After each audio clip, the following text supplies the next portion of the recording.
Hey, what's up everybody? Landon with LMR.com. We're back from attending Foxtoberfest. I forgot to do a little intro outro while we were at the show, so that's why we're doing it in front of our cool little banner here that was given to us by Jen for sponsoring the Foxtoberfest event. This is our first time attending Foxtoberfest, and like I said, we had a blast. Got in Wednesday, attended the little meet and greet there at the brewery, and then Thursday, we went out to the drag strip, Mooresville Dragway, watched a little 8th Mile drag racing, and then Friday, we set up shop with our booth, some giveaway items, and some 5.0 Resto SVE parts. Attended the car show all day long, talked cars, talked shop, and really just had an awesome time. The weather was fabulous on Friday, and then come Saturday, there was a little bit of rain early on. We also had to kind of dip out a little early. But hopefully next year we can attend both days. And then in closing, two things. Despite the awards, despite the trophies, all that good stuff that typically come with car shows, the common denominator here is the cars and the people. Without those two things, what we do, it wouldn't be any fun. Secondly, I want to thank Jen of Foxy Events for putting on such a great event. A lot of us don't ever get to consider or don't ever get to experience what it takes to put on an event, and I can tell you firsthand, there is a lot of behind the scenes stuff that goes into putting on an event like this. So Jen and her crew did a fantastic job. We are extremely thankful and honored to be a sponsor for Foxtoberfest 2023. Enough of me talking, we're going to turn y'all loose. Most of our footage will be from the car show on Friday. So if you see your car, comment below the timestamp. Shoot, if you see a car you may like, comment that below as well. Y'all know what to do. For all things Fox Body Mustang, keep it right here with the real enthusiasts, LMR.com.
Oh, yo!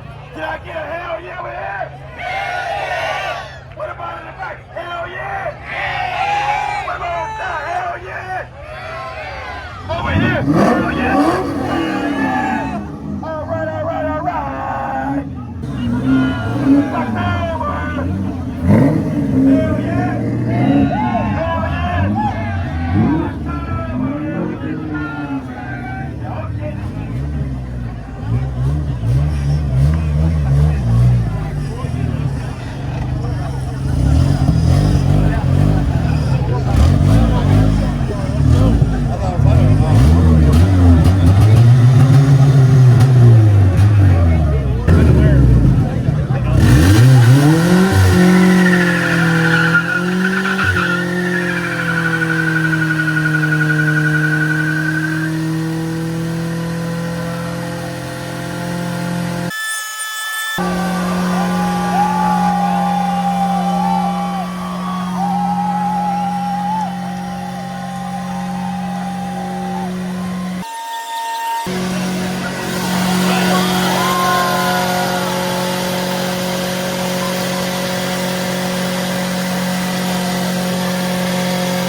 It's that oil that was there. I think it just caught the insulator on fire.